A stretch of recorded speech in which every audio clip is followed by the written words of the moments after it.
tardes, estamos aquí en un nuevo programa de Luces y Sombras de nuestra historia, en una fecha histórica para nuestro país y para el movimiento popular, nada menos que un nuevo aniversario del bombardeo de Plaza de Mayo.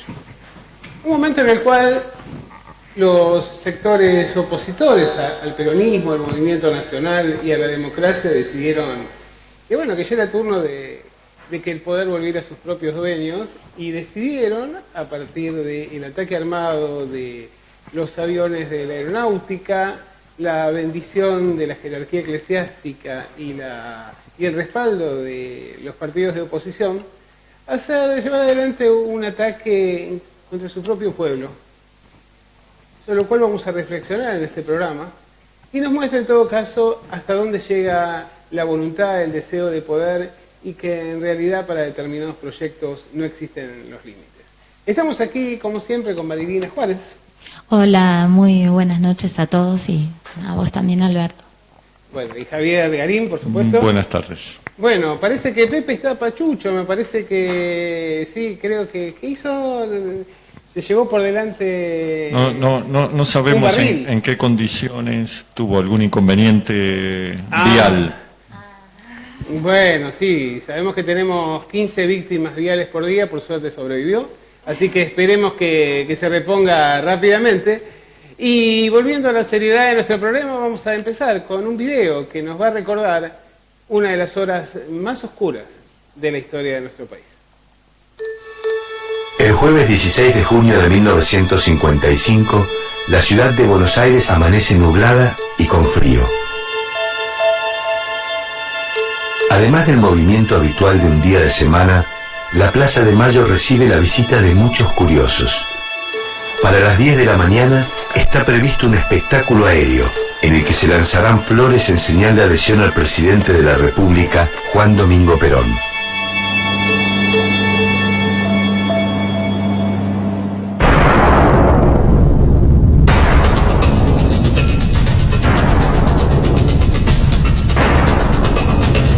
Hasta ese momento, nadie imagina que ese 16 de junio de 1955 se convertirá en uno de los días más tristes de nuestra historia.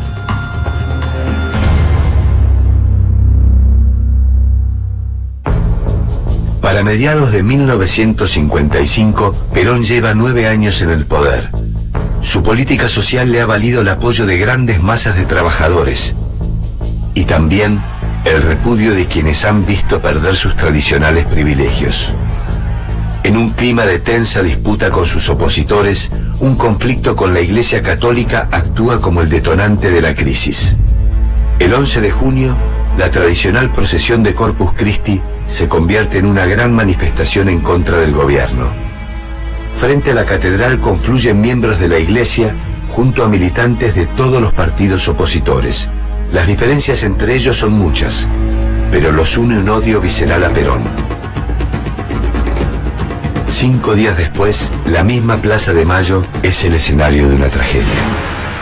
Con la cobertura del supuesto espectáculo aéreo, parten de la base aeronaval de Punta Indio 30 aviones de la Marina de Guerra y la Aeronáutica.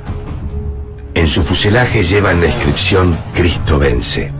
En su interior no hay flores, sino toneladas de explosivos.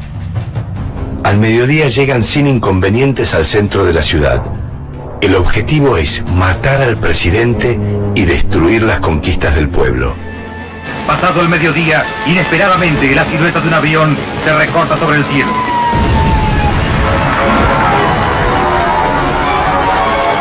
La primera bomba sobre la Casa de Gobierno. Después, bajo las nubes, el zumbido de los Klostermitios. A las 12:40 arrojan la primera bomba. Es la primera de muchas que caen sobre la Casa Rosada y sus alrededores, hiriendo a cientos de civiles indefensos. Una de ellas impacta sobre un colectivo y mueren todos sus ocupantes. La mayor parte son chicos de primaria. Advertido de un posible ataque, Perón se refugia en el Ministerio de Guerra. Junto a oficiales leales, dirige desde allí la resistencia. En la plaza, los golpistas se enfrentan con los soldados del ejército. A la defensa se suman los obreros peronistas, que llegan hasta el centro de la ciudad para defender a su gobierno.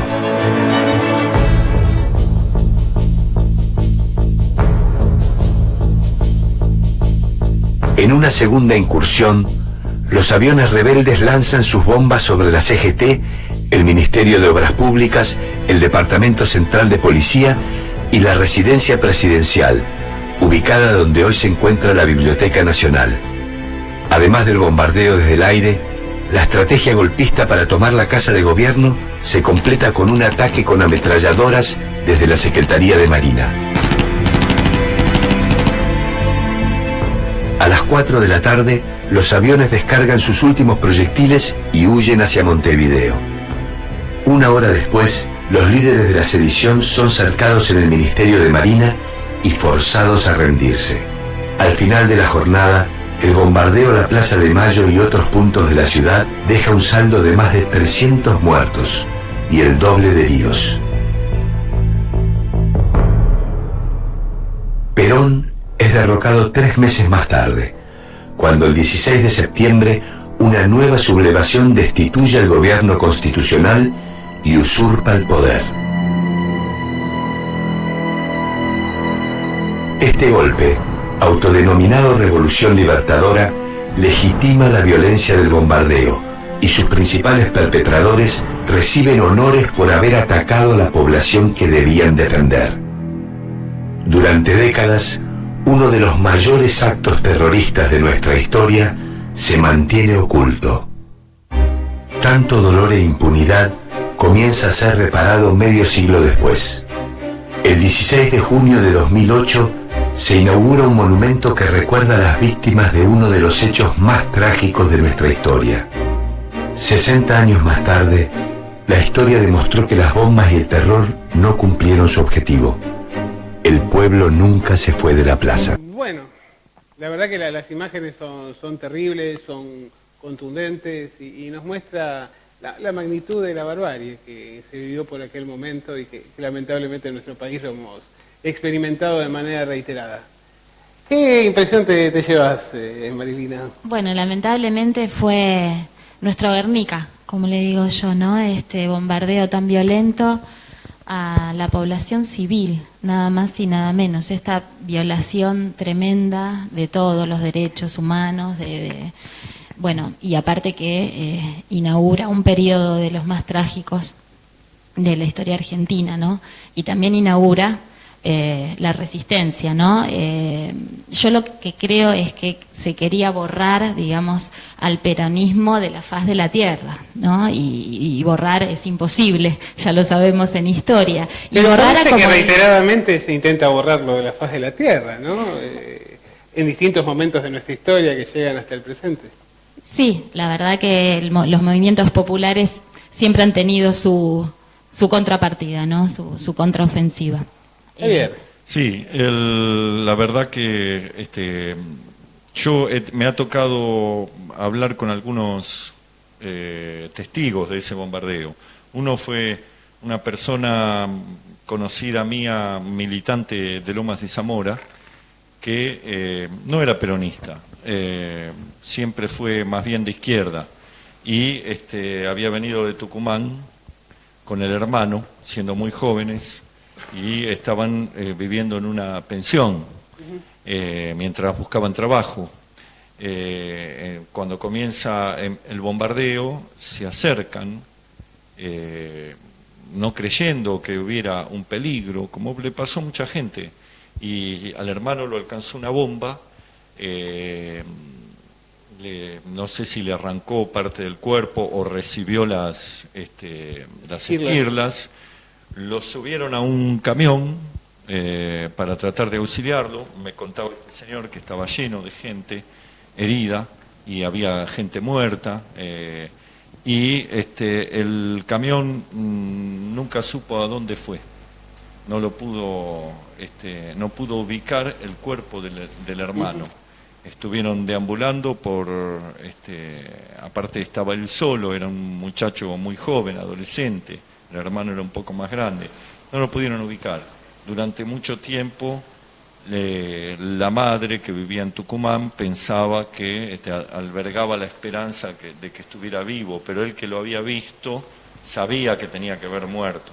O sea, estaba vivo cuando lo subieron al camión, pero y nunca le quiso contar a la madre realmente lo que había sucedido. Después me han contado sobre otros, por ejemplo, la otra vez hablando con el Pato Galmarini, me contaba que él estaba, creo, en un barrio cerca de la zona de Retiro, no recuerdo bien en qué calles, y estaba jugando al fútbol en la calle cuando empezó a sentir, primero vio pasar los aviones y después empezaron a sentir las detonaciones, se subieron a la terraza los chicos del barrio, ¿no?, que estaban jugando en la esquina, y desde allí presenciaron las columnas de humo que se elevaban, que era producto del bombardeo. Lógicamente no tenían una noción de lo que eso representaba. Fue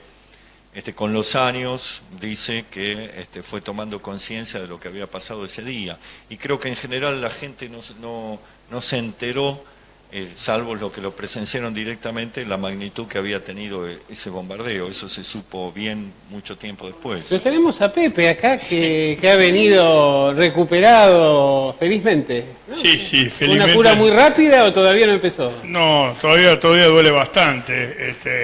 Buscando morfina por todo Buenos Aires y te arreglan con paracetamol. Y después con ajo. Bueno. Ya saben cuál es. Ahora, lo interesante es lo siguiente, estaba escuchándolos atentamente y sobre todo la excelente definición que vos diste, Marilena. El mismo sector que apoyó este bombardeo y que no lo dice públicamente, pero en cierta forma lo sigue justificando, quisieron instalar que el atentado mayor que tuvo nuestra historia fue el de la AMIA. No, fue no solamente en la cantidad de víctimas, sino que contrariamente a Guernica fue hecho por la Legión Cóndor, que era una tropa auxiliar alemana que habían mandado de Italia. Esta fue aviación propia, y que se hizo en 3 oleadas. La primera oleada, bueno, la segunda ya sabían que había abortado ese movimiento revolucionario, siguieron. Y la tercera pasaban y ametrallaban, porque era para decirle, acá tienen negros de mierda, ustedes fueron, son y serán lo que son. No es casual que el almirante Rial, que probablemente fuera nieto de un gallego analfabeto, dijo, esta revolución se hizo para que el hijo del barrendero siga siendo barrendero. Tan imbécil ese almirante, como la mayoría de los marinos argentinos, que estaba negando la movilidad social que había comenzado justamente con los propios conservadores, y se ve en la literatura con mi hijo el doctor, que había permitido que un tanito como Juan Bautista Ambrosetti se casara nada menos que con la hija de Holberg. Había una cierta capilaridad a nivel universitario y que el hijo del laburante pudiera entrar por cierta meritocracia. Después con Perón ya se hace la Universidad Obrera, etcétera, etcétera. Pero hay algo bastante interesante, pues citaron a la Resistencia también. Reciben orden de abortar y atacar justamente desde Morón la Fuerza Aérea Argentina y parten Gloucester. Y entre ellos se destaca un piloto que es el que salva de la ignominia a la Fuerza Aérea Argentina, que es el llamado, creo que era Ernesto Muñeco Agradaz, que voltea un avión de la Marina. El tipo se tiene que eyectar, cae en el río y es tomado prisionero. Si hubiera sido de los nuestros, lo hubieran linchado. Bueno, ellos después se dedicaron a tirar gente de los aviones. Los mismos tipos que bombardearon, como no fueron juzgados, los hijos de los que bombardearon la Plaza de Mayo, son los que hicieron los vuelos de la muerte. Pero viene lo de la Resistencia, en el sentido que Agradaz, que es el que salva de la ignominia, de la vergüenza a la Fuerza Aérea por este hecho, se tiene que reiterar y entra en Aerolíneas Argentinas, donde actúa clandestinamente de correo. Iba y traía correo de la Resistencia, y después es premiado ¿de qué forma? Es uno de los pilotos, es parte de la tripulación que lo trae Perón en 1972, en el famoso operativo Retorno, que ahí viajaba mi viejo, pero fundamentalmente es famoso, está Rucci con el paraguas, el término. Sí, ese es el detallito que quería, que no es tan detalle. No tenemos que olvidar el papel de la alta jerarquía eclesiástica. Ahora vamos con esto y también con el autobús de los pequeños niños que fueron sacrificados. Y también con nuestro invitado que ha llegado aquí, Tito Plaza, Vamos a un pequeño corte y seguimos aquí en Luces y Sombras de nuestra historia.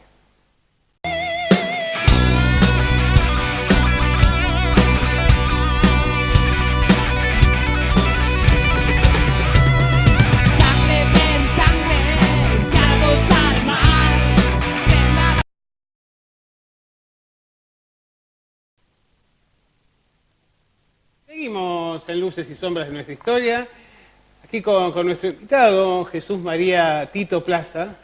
Tito con una larga trayectoria en derechos humanos, una extensa militancia, fue presidente del Instituto Cultural de la provincia de Buenos Aires. Bueno, en realidad nos pasaríamos todo el programa enumerando su trayectoria.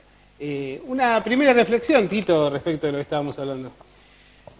El tema de lo que se conmemora hoy. Así es. Sí, yo parto no puedo dejar de, como docente de historia y demás, no puedo dejar de ser crítico a partir de este día, digamos, ¿no? En cuanto a la historia nacional.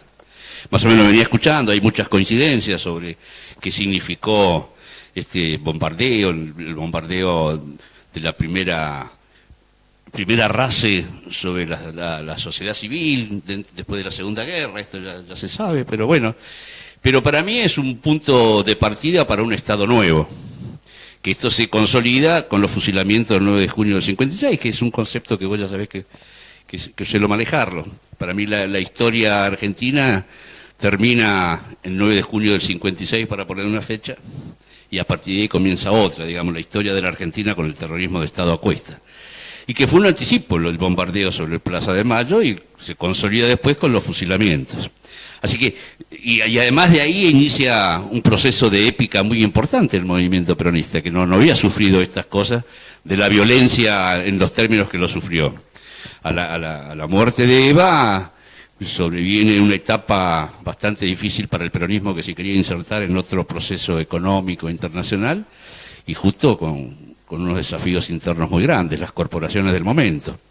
La corporación rural, que la pudo derrotar Perón en su momento, quedaba la corporación clerical y quedaba la corporación de las Fuerzas Armadas, digamos, contra las que no pudo o terminó como terminó. Pero bueno, estos son los ciclos, ¿no?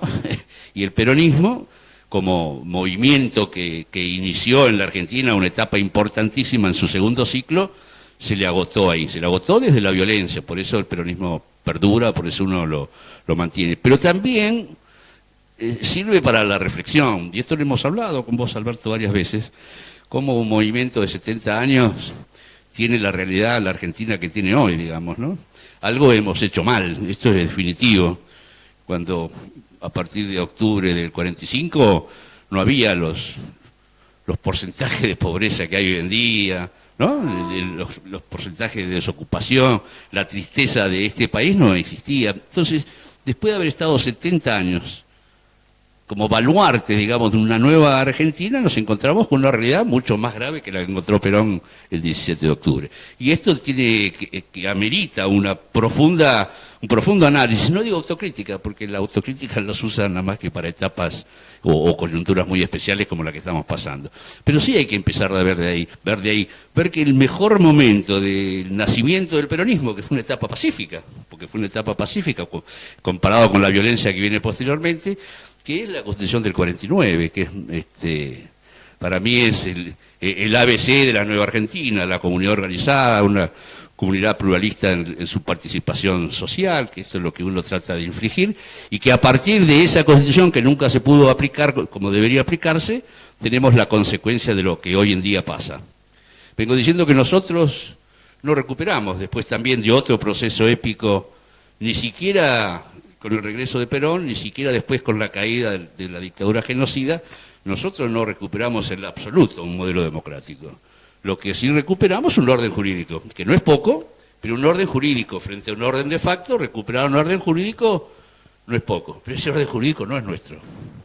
Entonces, por más que vos tengas, o que los movimientos, o que se acceda al poder o al manejo o a la administración del poder, vos tenés un límite en tu trayectoria como mandatario, digamos. Esto nos pasó siempre. Y sí, ni hablar de la última década. Por más que vos hayas querido modificar, tu modificación tiene un límite, que es el que te pone un orden jurídico que no es el tuyo. Así es. Orden jurídico además sostenido por las corporaciones que no se pudieron eliminar, como era la mediática, ¿no? La violencia, acá señalaba Tito algo que me parece muy interesante, ¿no? Es como que hemos naturalizado la violencia en la historia argentina y sobre todo a partir de este momento creo que se profundiza con el agravante de que en realidad no son solo los que se consideraban los dueños de la Argentina los que la aplican, sino que al cerrarse las instancias de participación democrática empieza a surgir todo este rebrote a nivel de la lucha armada con las consecuencias que sabemos y que estuvimos analizando en emisiones anteriores. Sí, es interesante lo que acaba de señalar respecto de la Constitución del 49, que fue cuestionada en su legitimidad por el mecanismo en el cual se había declarado la necesidad de la reforma, que había sido de 2/3 de los miembros presentes, cuando según algunas interpretaciones tiene que ser 2/3 de la totalidad de los miembros del Congreso, y por lo tanto decían que era inválida la convocatoria que se había hecho para esa reforma de la Constitución. Los que cuestionaban esto después aceptaron el restablecimiento de la Constitución del 53 mediante un decreto militar y la convocatoria de una convención constituyente que hace la reforma del artículo 14 bis en el año 57, que se hizo a través también de una convocatoria militar, de un decreto militar y con la proscripción de la principal fuerza mayoritaria. Entonces, y funcionando sin quórum. Además, claro, y recordemos que la otra vez comentábamos en el programa anterior, creo, que cuando se producen los fusilamientos, reputados juristas de la época, que yo he tenido que estudiar cuando era estudiante de abogacía. Borda, por ejemplo. Borda, famoso, sí, célebre. Nuestro maestro. Claro, maestro. Piano argentino. Claro. Siendo ministro de Humanidad. Maestro del derecho penal de primera categoría, justificó la aplicación de la ley marcial durante esos fusilamientos a civiles. Y esto es lo que demuestra... Y con leyes retroactivas para colmo. En forma retroactiva, pero así no hubiera sido retroactiva, porque esto señala Rodolfo Walsh, que fue retroactiva porque se dictó la ley marcial después del levantamiento y se aplicó para atrás. Pero así se lo hubiera dictado antes. Sí. Nunca se puede aplicar la ley marcial a civiles, nunca se lo puede hacer, salvo que sea un estado de guerra, de máxima emergencia. Entonces, eso es lo que demuestra que estos cultores de la legalidad formal, en realidad solo la cultivan cuando les conviene a ellos. Bueno, pero esto que vos decías, y ahora vamos con Marina, parece que hay como una especie de transformación, ¿no?, en muchos intelectuales y referentes académicos, porque el caso de Borda o el caso de José Luis Romero, al momento de analizar los procesos europeos y analizar la cuestión de las migraciones internas en los años 30 o el fenómeno del peronismo, creo que realmente el nivel tan ramplón, tan básico, tan reduccionista y tan insostenible, nos muestra algo que está presente, en algo que señalabas vos, Tito, antes, que es el odio de clase, ¿no?, que está presente en los bombardeos, en la legislación y en las justificaciones. No, y en una naturalización de la violencia, que no solamente se ve en la violencia de género, en todo. Por ejemplo, hoy hubo algo bastante interesante desde el punto de vista sociológico. El abogado Cristina, un tal Dalbón, fue bastante mediático, sube un taxi, y el tipo le dice: ¿vos sos el abogado Cristina? Sí, bájate de acá, te voy a... Bueno, la cuestión es que lo reventó a trompadas. Lo interesante es que este hombre lo revienta a trompadas por odio a Cristina, que lo pone, pero ya pegarle, después de 1 año y medio en la que se tiene que bancar, que le aumentaron, que le bajaron, que tiene que competir con Uber. O sea, defendiendo un gobierno por odio al anterior, porque lo que le han aplicado, que lo está perjudicando tremendamente. Pero aparte es la carga de violencia constante. Claro. La creencia de violencia simbólica, verbal, es y el eco, ¿no? Las declaraciones de la señora Beatriz Arlo, que verdaderamente me dan pena, porque, no lo digo en serio, porque supo ser bastante interesante leyéndola ahí. Entonces veo como una degradación. Y lo mismo yo lo decía en broma y ahora lo digo en serio. Uno veía Tiempo Nuevo, que es Tiempo Viejo, de Neustadt y de Grondona, y eran los debates de Cicerón, justamente con Catilina en el Foro Romano. Ahora yo tengo que ver los diálogos de Majul, Andazzi y Aguinis, que son verdaderamente, es la degradación, hemos sufrido una degradación no institucional, neuronal. Sí, hay que apostar a la historia, aprovechando. Claro, aprovechando. Y la historia nos marca que la primera solución a estos conflictos, cuando la humanidad evoluciona y cae en un proceso de violencia, porque así como le pasó a Dalbón, me pasaba a mí en el colegio por ser peronista, digamos. Sí, por supuesto. Me cagaban a trompada en el baño. Decímoslo a mí. Pero el hecho de la violencia es exactamente la misma. Y después está la otra violencia para resistir a un orden jurídico que no era nuestro, el que establece la Revolución Libertadora y todo este tema, donde ahí sí, esto lo tenés que rescatar vos porque estamos en la TV sindical, el eje de la recuperación del poder peronista en la Argentina ha sido el poder sindical durante la etapa de la resistencia, pero que se tuvo que manejar también en un ámbito de violencia, ¿no? Los delegados presos, los delegados muertos, No, los y delegados poner perseguidos, cañitos. poner los cañitos que todo el mundo conoce, dentro de un clima de violencia, pero esa es otra violencia más institucional, digamos, a la violencia de la Libertadora. Esto hay que interpretarlo así. Por eso digo, la única forma de combatir esto hoy en día es retrocediendo un poquito en el tiempo y darnos cuenta que a la larga lo que transformó las cosas, lo que transformó todo es la falta de credibilidad de los pueblos en cualquier hecho o en cualquier corporación. Cuando dejemos de creer en los medios de comunicación, dejarán de leer TN, de ver TN, de leer Clarín, de leer los medios, y empiezan a perder credibilidad. Hay un ejemplo que pongo siempre yo, que es casualmente el de Grondona y Neustadt, que eran dueños y señores de la verdad mediática en la Argentina previa al proceso menemista. Pero resulta que al año de la famosa plaza del sí o del no, ¿cuál era? Del sí. No, del sí. Las privatizaciones y el descuartizamiento del país. Pero fue, a partir de eso, al año, ya no existía más Neustadt. Generó una falta de credibilidad que se vino abajo todo el sistema mediático del sistema, digamos, ¿no? O del gobierno de turno. Ya Neustadt dejó de ser Neustadt, eso es lo importante. Hablar de Neustadt es como hablar de la nata hoy en día, por ejemplo. Ya donde empieza a perder credibilidad. No hay otra forma. Esto lo decía un filósofo moderno como José Pablo Feynman, al que yo le solía decirle, vos hablá porque lo que decís es brillante, pero no digas que sos peronista. Lo demás pero él tenía Tampoco diga que es filósofo. Tampoco diga que es filósofo. Tampoco diga que es profesor brillante. de filosofía. No seas malo, no seas malo. Sacan chapa de filósofo Feynman, Foster. Bueno, pero en el momento que... Bueno, al lado de Foster, Feynman es... Caíste en un nido de crótalos que había, compañero. Un Descartes. Hay que reconocer los momentos. Yo he leído las barbaridades que ha publicado Feynman sobre la historia del peronismo en página 2. Como historiadores, una burrada tras otra. Ese es otro tema, pero él arranca bien cuando el proceso de la caída de la dictadura con sus trabajos en página 12, digamos, era una referencia. Y entre eso, cosas que leía, yo estaba en la Patagonia, así que leer en página 12 era revolucionario en ese momento. Pero entre las cosas interesantes que yo le rescato de él, por eso lo defiendo en algunas cosas, en otras lo pisoteo, pero en una lo defiendo, él hablaba que la única forma de combatir, se venía todo el proceso mediático en el mundo, el avance de la tecnología, el avance vertiginoso de la tecnología, él decía que era la falta de credibilidad.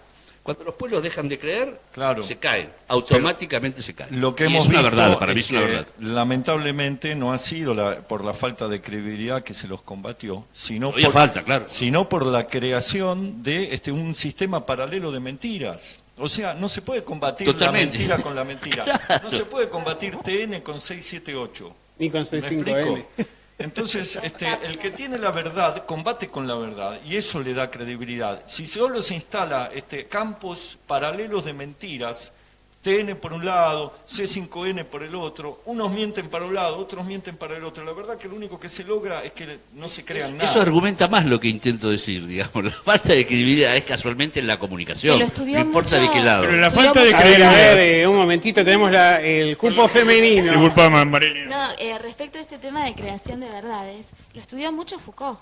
En su estudio del discurso, ¿no? Esta cuestión de crear verdades a través del discurso, que son meras construcciones, ¿no? Y que se caen cuando la realidad supera, digamos, cualquier tipo de discurso creador de realidades, ¿no? De verdades, perdón.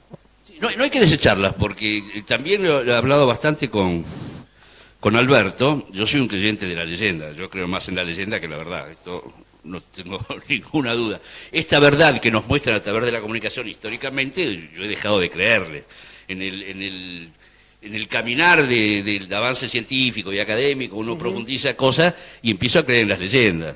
Sin ninguna duda yo creo en el caballero Sí, de pero la mesa volviendo al redonda tema que puede Neuta. recuperar una isla a través de una leyenda de alguien que no existió, o nos vamos a un Jesús de Nazaret, que alarga más allá de la fe y todo el proceso interior que tenga cada uno, es una leyenda. Bueno, pero hay un tema de encarnadura histórica, es No, decir, la claro, leyenda se tiene que es lo que sostener digo. sobre algo. Es El lo que problema digo. es cuando es como la Cuando es CLO, una por pura ejemplo, construcción. nos quieren plantear que la realidad se constituye exclusivamente a través de discursos.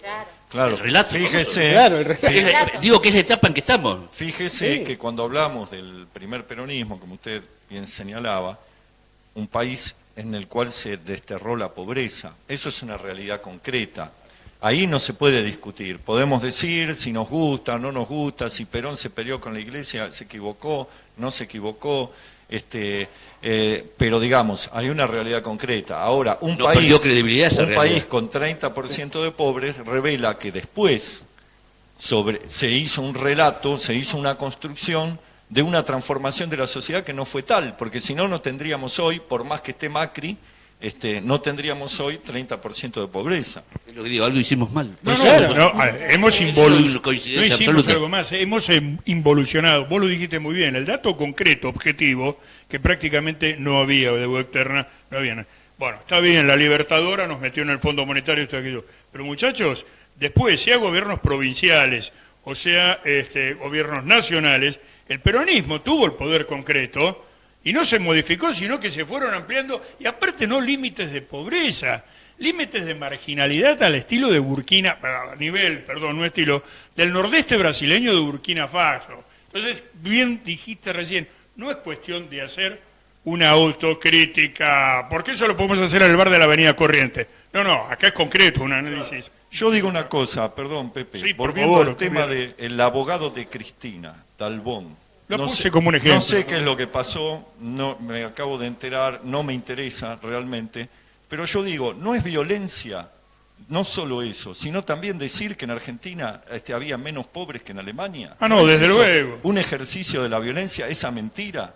Digamos, Desde entonces luego, desde tenemos luego. que de alguna vez sincerarnos como país, tenemos que empezar a sincerarnos, a decir las cosas que verdaderamente están sucediendo, porque algunos se creen que hacer la revolución es decir que se la hace, es proclamar grandes principios y en la práctica dejar todo como estaba antes.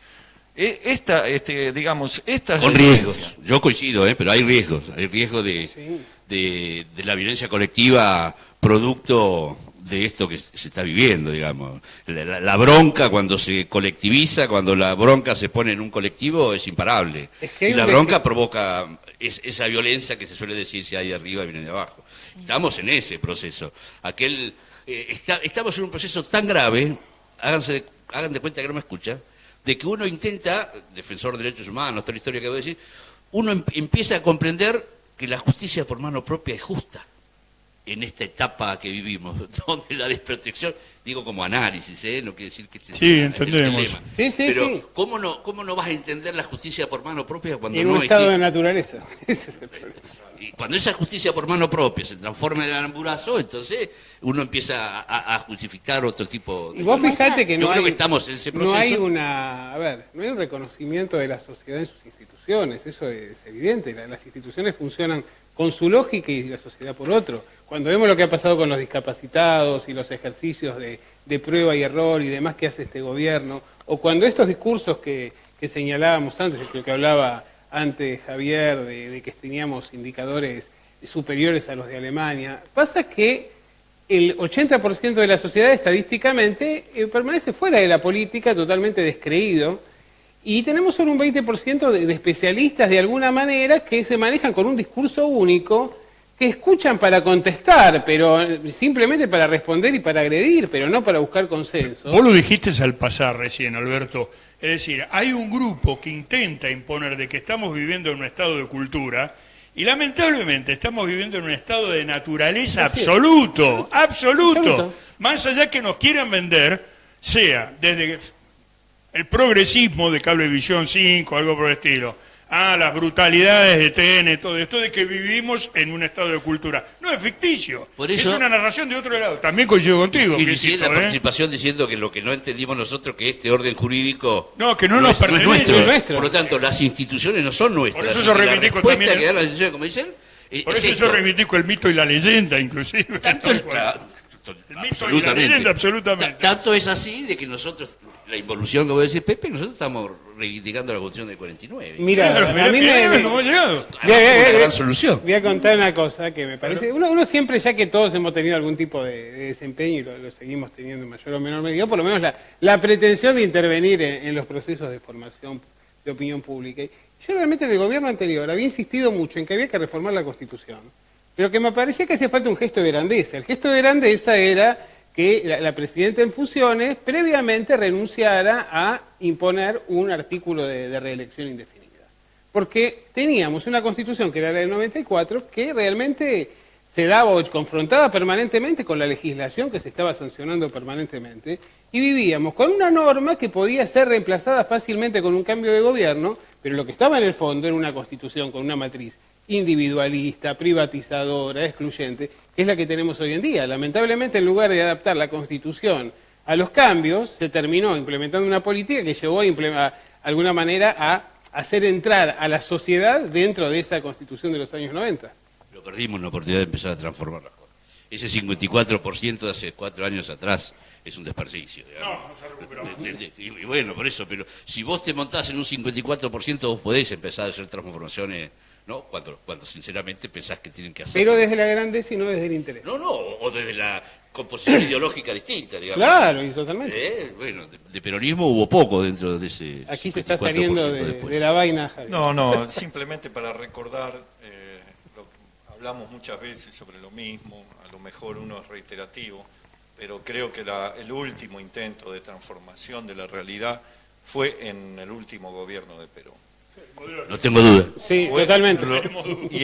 Y Perón planteó ahí una reforma de la Constitución, pero ya era otra cosa, eran otras circunstancias. Fíjense que curioso que Perón no plantea volver a la Constitución del 49, porque sabía muy bien que los instrumentos están atados a su época, que esa Constitución no se la podía revivir, no estaban las mismas relaciones de fuerza, no eran las mismas circunstancias sociales, económicas ni políticas. Entonces, él lo que planteaba era reformar la Constitución, hacer un proceso de constituyente que no fuera en pos, porque una Constitución no puede ser una cosa sectaria o para la coyuntura. Uno no puede reformar una Constitución para tal o cual circunstancia. Tiene que ser algo para que dure décadas. Entonces tiene que estar basado en el consenso de la sociedad en ese momento. Y Perón, ese último Perón que deja el legado del modelo argentino y que en el último discurso que pronuncia en el 74, el 1 de mayo, ante la legislatura, ante la Asamblea Legislativa, dice que va a convocar a la reforma de la Constitución para que Argentina sea una democracia, una república democrática y social, federal y social, y haciendo hincapié en el aspecto social para incorporar ese ítem a la Constitución. Entonces esta idea, que era parte de discutir el modelo argentino y también discutir el modelo constitucional como parte de la misma discusión, porque si no muchas veces se habla de constituciones como modelos ideales para dirigir una sociedad. Y Perón lo decía en el mismo modelo argentino, las instituciones tienen que surgir de la idiosincrasia del pueblo, si no, no funcionan. Es lo que no entendieron los unitarios. Ahora, mucha gente confundió aviesamente, y lo sigue confundiendo, como un tal Alejandro Horowitz que escribe Los Cuatro Peronismos, que que esa república social, en el fondo, es la república social italiana de Salò. O sea, la última república mussoliniana, porque ellos tienen estos delirios de los expedientes secretos X. Y yo considero que ese último Perón, que es el Perón. No, porque todo es así. También dijeron que el Nahuelito es producto de los experimentos que hacía Richter. Bueno, es una locura total. Pero bueno, lo siguiente, este último Perón, que es el Perón más anciano, es quizás el Perón más sabio, pero sabio en el sentido de los sabios de Grecia, como Solón, como Aristarco de Samos, en el sentido que él llega a una síntesis superadora total en el modelo argentino y en el plan trienal.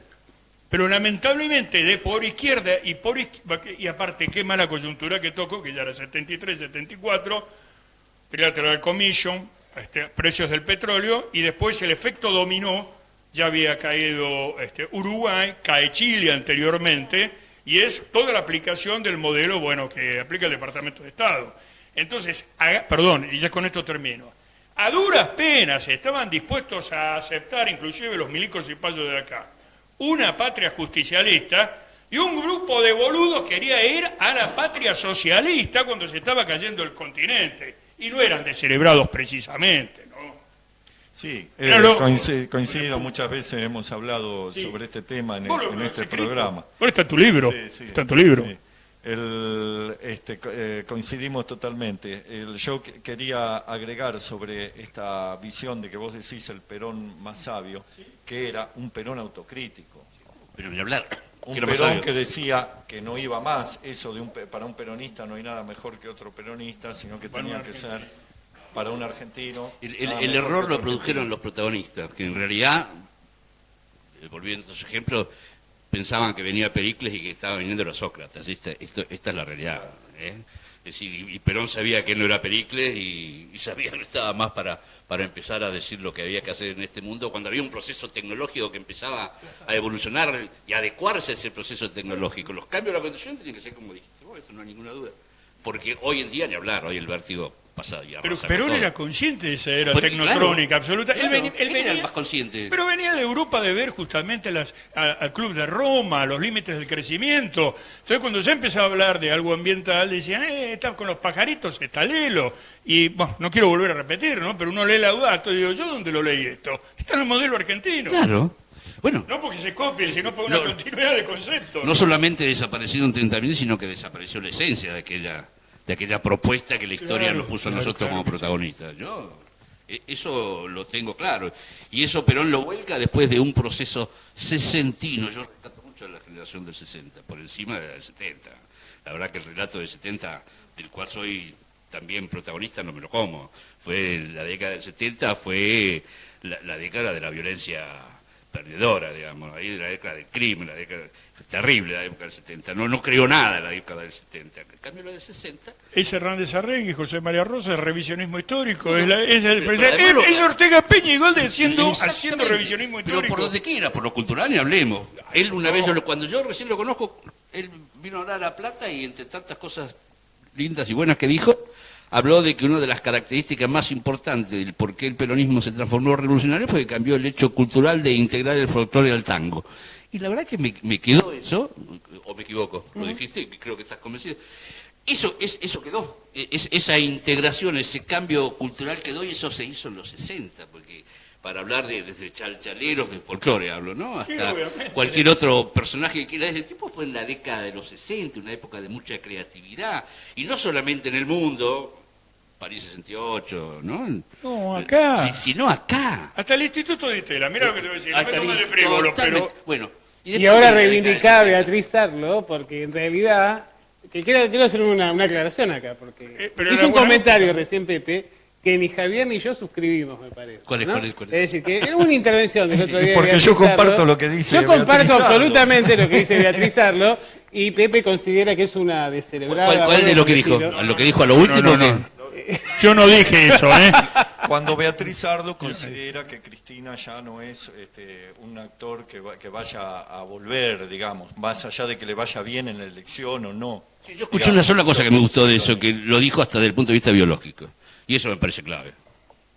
Eso, pero que si no nos olvidamos de esto, porque la eternización de los líderes pasa por no darse cuenta de que lo biológico es muy importante. Claro. Lo del general es eso. Mira, es tanta la obsesión que tengo o tenía con esta temática que yo me fui a Roque Pérez, me generé los enemigos del lobo, pero yo quería demostrar y demostrarme a mí mismo que Perón llegó con 2 años más de lo que tenía y 2 años más a esa etapa de la vida es totalmente no, diferenciador, digamos. Son décadas. Pero bueno, esta es lo que escuché de Beatriz Arlo, es eso, ¿no? De que biológicamente ella también, y tiene que pensarlo así en esos términos, por más que sea joven y que hoy se diga, no. El problema es lo que queda detrás, porque en realidad en estos debates que uno tiene cotidianamente, uno ve que Cristina, más allá de expresar las esperanzas de un sector importante de la sociedad, también genera el repudio o la crítica de otro. El tema es que en definitiva esos sectores que se sienten representados en los dichos, en los discursos, en las estrategias, tienen que pensar que de acá a un tiempo, biológicamente, Cristina no va a estar, y cómo se reemplaza un liderazgo que tiene la potencialidad y la obediencia que tiene justamente, porque en realidad, sacando la figura de Cristina, yo veo pocos motivos de desencuentro dentro del espacio del peronismo, salvo esos sectores que entraron por la ventana, al estilo Nuevo Encuentro y algunas agrupaciones juveniles, ¿no? Y me preocupa esto, el futuro, es decir, si efectivamente pensamos, como que creo que tal vez fue un error con el caso de Perón, de agarrar y querer convertir a Perón en lo que no era, como decís vos, justamente por la incapacidad de haber generado un recambio, pero ahora es todavía peor, porque en aquel momento había cuadros significativos y ahora escasea mucho más. Hay otra cuestión. Bueno, hablaba mucho del tiempo. Pero... Hay otra cuestión que influye con el tema del día de hoy, de los bombardeos y del golpe de Estado que después, poco tiempo después, se da en el 55, y que a veces en el peronismo no se quiere hablar de esto porque es antipático, pero son los errores políticos de Perón en su etapa final, habiendo tenido todos esos logros, ¿no? Y es ahí donde hay digamos, un desacople entre los logros económicos y sociales, de la justicia social y del modelo que había implantado el peronismo, y los errores políticos de un Perón que se pone en una actitud muy sectaria en su última ¿Sirve el época ejemplo? Antes del golpe, por ejemplo, con el tema de la Iglesia. La Iglesia, que había sido un aliado clave del peronismo, que lo había apoyado, digamos. Y ahí se produce un fenómeno que es difícil de explicar. ¿Por qué Perón se enfrenta con la Iglesia? Que en ese momento no era la Iglesia de hoy. Tenía mucha más peso y mucho más fuerza en la sociedad. ¿Y la preconciliar? Entonces, esas cuestiones no es para tratar de... A ver... lo que estoy tratando de decir es que justamente el Perón que vino después, en el 74, en el 73, perdón, hizo la autocrítica. Hace justamente una autocrítica de esa experiencia, de que ese había sido un camino equivocado, porque en todo lo social y en lo económico no había con qué darle. El error, el problema estaba en la faz política y en esa actitud de constante enfrentamiento que marcó esos últimos años, también de como una especie de polarización que se vivió en los últimos años del gobierno de Perón. Se nos acaba el programa, como siempre nos queda muy corto, pero Tito, también vas a ser candidato, ¿no? Tengo un ofrecimiento, ¿sí? Pero a partir de la bomba que tiró la señora... Estamos ahí. Y hay que esperar hasta el 24. Que nos dijeras por qué teníamos que acompañarte. Bueno, acompáñenme porque soy compañero, primero. Bueno, eso ya es algo más que significa. Quizás sea la señal más importante que mi actividad y mi actitud en la vida ha sido, digamos, ¿no? De las etapas que me han tocado. Falta que pidas recen por mí. Porque vamos a rezar también por vos. Y porque mirá, queremos... Pero en el buen yo... sentido, porque yo quiero compañeros, no chamulleros disfrazados de compañeros. Y yo sé que vos sos compañero. Yo conozco tu trayectoria. Yo lo conversaba desde ahí, digamos, y a veces uno, salvo en ámbitos de confianza, uno se autorreferencia, digamos. Yo soy mano de obra desperdiciada. Desde el punto de vista político, lo digo de verdad. Bueno. Pero no lo digo por mí, porque ya estoy en los 70, así que ya estoy, no tampoco puedo andar muy para atrás. Pero veo esto que dice la carencia dirigencial, la falta de visión, que tiene mucho que ver con la etapa que vivimos, que no desaprovechan a otro que puede tener una trayectoria distinta. Hay alguno que lo he descubierto, por ejemplo, que me hizo el ofrecimiento. Yo le voy a decir, no que me ofreció, porque lo van a saber por los medios, pero él, una sola cosa me dijo, me convoca después de mucho tiempo, porque yo ya estaba otra vez en la actividad académica y demás, y lo primero que me dice, yo te llamo, porque tengo confianza con él, amistad y todo lo demás, además un aprecio personal, y me dice, Yo necesito prestigio. Él me convoca por eso, su necesidad de prestigio. Porque es de lo que carece todo aquel de que le va a Pero esto es una definición. ¿Eh?